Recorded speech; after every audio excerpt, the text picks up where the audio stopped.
you can really see there. And when you harden it, you're basically capturing it here. You're freezing it in this point in the body center. So the crunch temperature is just before the scale is out. No, it's just after. Just after, yep. And I've been able, I have the same NC forge, well, I have the NC knife makers, and I've been able to, it's hard to see it in a cold forge, it's easy to see it in a gas forge because it goes right in. You can see it come up and then walk its way down. Just pull it out in darkness. But watch it, I mean, you can really just take a piece and overheat it to make sure you've gone past that temperature. And then watch it. And then just watch it come back to the edge. It's pretty spectacular. So you're actually seeing that phase change with your naked eye. What we know now, with electron microscopes and all that, what we know is happening, they knew then, they didn't quite know what was happening, but they knew it was what they needed to find to see and train their eye to know that it had made that phase structure change to be able to harden. Sometimes the Japanese like to hold that shadow right in the middle. So the edge, because it's thinner, will make its change to the body center, and the spine will still be a face center. It's pretty nice. But the Japanese are. So hold that still. See it at the tip? Face it out. See it at the tip? See that secondary wave? It's very hard to see here because it's so bright. But it's definitely something you should do at home. And then as you're heat treating, I usually will use my naked eye to train to that color in the darkness when I'm heat treating with my normalization. So I'll use high normalization and then watch just before it happens on my eye. So I'll get like 1, 2, my eye is trained, 3, my eye is trained down to what color it needs to be, and then the 14 I'll punch. And it's the best rule of thumb you can use if you're using mystery steel like a leaf spring or whatever. If you're using something you shouldn't be using, because it shows up real good on saying form. Which oil do we have here? Mark 50. Yep, the best. The best. Nice picture. Based on my idea of blocking the burners with tape so that you can get a very low flame, and he's doing it all wrong. That's evidence like it's uneven heat. I don't ever need to hold it by the tip either. I don't know what you're doing. Yeah.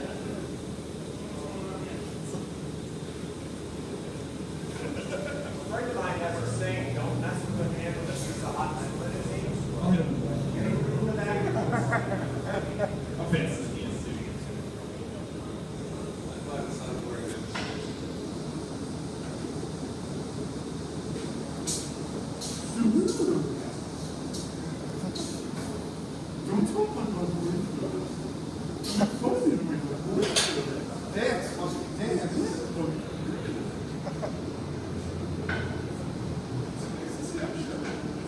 It's a Mason Sanchez. No. Oh. Fix it in there. Chuck this down the way. It's not me. I'm going to fix it now. You know what's occurring? You know what's happening is because you were off to the side of the flames. The flames shouldn't even have a jet. That's all you want to do it. What you do? It's important. So it's making a lot of noise. Now if you go, now I keep thinking back. No, now move to the other side of the burners and it'll straighten itself out. Trust me. Trust me. To the right hand side. I think you guys know it as Laurel and Hardy. No, you can relax. Yeah. I'm Hardy.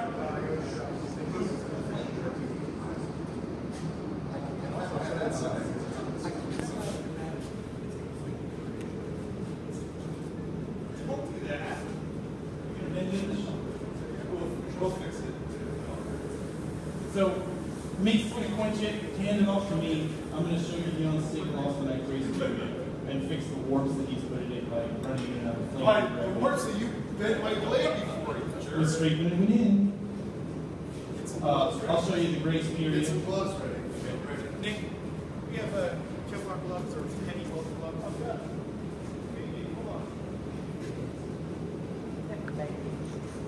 Hold on. Should have brought his chaps. Sam, I need some block and tackle, a statue of a monkey holding a bunch of bananas, roll of duct tape. Gee, willikers. There's gotta be gloves in here. Now I'm stuck doing it. It's gotta be gloves.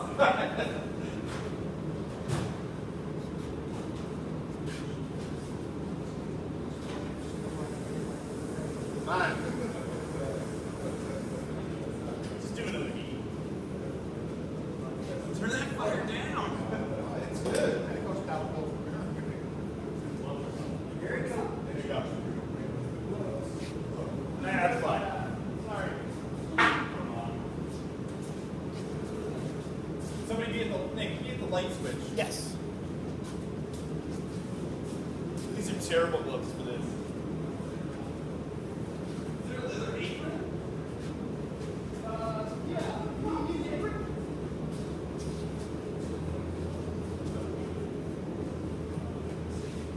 Yeah, it's perfect.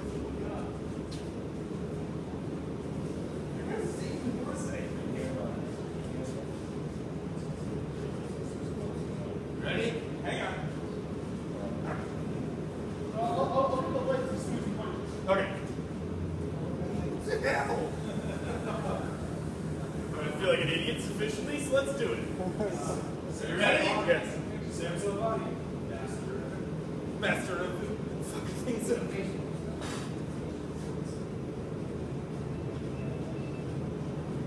So he's gonna try and quench that blade till the oil is not wet, but slightly smoky.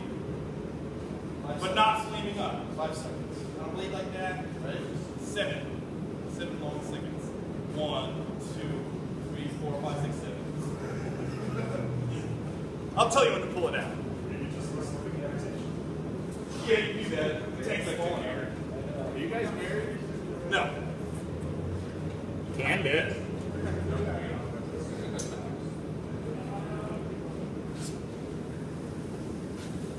One, 2, 3, 4, 5, 6, 7. Voila. Okay, now I'll take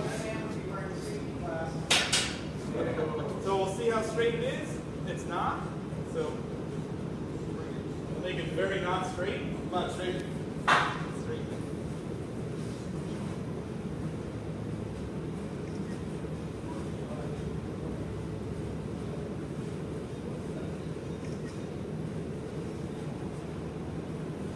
Hush. Don't push it. You have to do it again. Well, war, my hands are shaking so bad.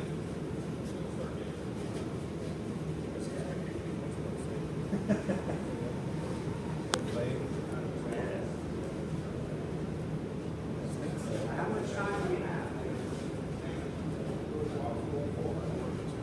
Until you feel it start to get rigid.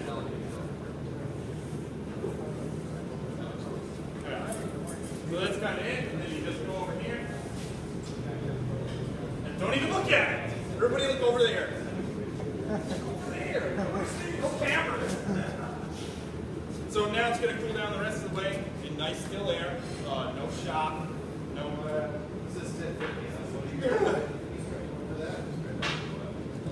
yeah, just put that in. Enough oil to quench that. I don't want you to burn yourself. No, leave it. Leave it. I'm going to show the grace period with something like somebody's not going to freak out now. Let's say you get it right. Yes. What correction? You'll have a little bit of leniency in a temper. So you can, what I do for long swords, of course, we can stick in the kitchen oven. They'll have a hot oil there. I'll work in and out of that shaft to any straightening that I missed in the grace period. So you do the same thing with a kiln or your kitchen oven. Just bring it up to 450 or whatever you're tempering at, pull it out, and really kind of yank on it because it's going to be very stiff, but it'll still be slightly ductile. At tempering temperature, you can get some of the more slight warps out. Is it okay? Yeah. So, you'd have to reheat treat it, yeah. If you really can't get it out, you can fix your temperature another way. So you can clamp it to something that overbends. You got to temper once though. So you can clamp it to a piece of angle iron with some pins and some clamps underneath it that can overcorrect that warp. And then put it in the oven and run it through a temper cycle, and that'll do. It's a little late now, but that's okay. That'll correct the warp, so you can fix your temper. You can correct some in the temper heat with a vise and a 3-pin jig. You know, like a 3-point bender like this. Those are horribly. Yeah, they're too. Yeah, blades snap the snap more blades doing that. Yeah. So the temper trick is good. You temper the blade and then set it up on that angle iron. Then you gotta overbend it. you got to overbend it, yeah. And as it heats up to the center back straight. So it's kind of, sometimes there's a little play in there. Sometimes you gotta do it a couple times to get it where you want. But you can straighten some stuff pretty clearly. We've done the sword class a few times now, and I've had some warps that we had to fix in the temper gap, and it was in the vise to a 90-degree, just yanking on them. Probably good 70 degrees. Yeah, yep. And that's what it would take to get them out. But that was a pretty high temperature as well, so your results would be varied. But it was a little more severe than that when it came out. Be careful if you do that. If you try that trick after the quench and you're a straight idiot. So I was getting nervous because I know my blades. Yeah, you're probably. And I've snapped off some tips doing it. And you'll, the thin cross section, if you grind it really thin, It'll still pretty hot. it'll cool fast and you'll. It is Next thing you know, the tip of your knife is sitting in one hand. Yeah. So when you do it with your bare hand, it's better than doing a 3-point bender, especially because you can feel it start to get stiff. Yeah. Flexibility is a form of geometry, of course, but malleability is something that you really feel when you're in that unstable austenite grace period. Once it starts to drop below that, things start to not move so much. And you really feel it coming. And once you start to feel it, you've done all you can do, and you're only going to do it again or try to get it in the tempo. That grace period is really wonderful. That's really how most people keep blades straight. I don't really know anybody that punches blades not that straight all the time. Yeah, no. So, Yeah, unless you're like, Nick Rossi. Nick Rossi. Yeah. Nick Rossi. J.D. Simon. That guy back in here. Fatality! Okay, can you get all the lights, even the kitchen lights? Alright, so I'll try and really show you decalescence here. That's pretty overheated. But just kind of watch from the thinner tip on up or from back here. And you'll kind of see a shadow come up from the edge to the spine. It's a little thick.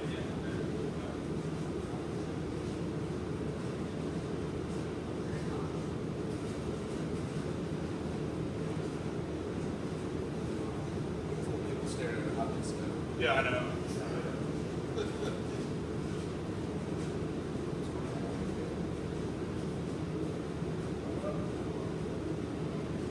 See it there a little bit.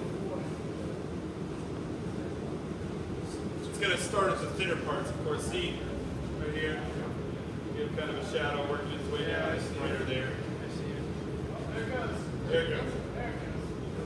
And it's pretty damn quick. Yeah. Wow. Whose blade is this? Random box? So you're saying you want to stick that in the oil before the phase change? Before the phase change. But you want to train your eye to that color. Can we can bust this up a little bit?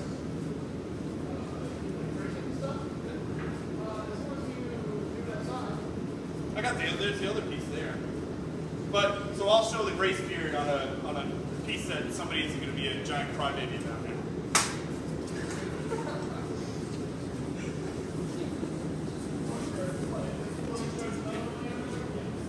So We want to I'll show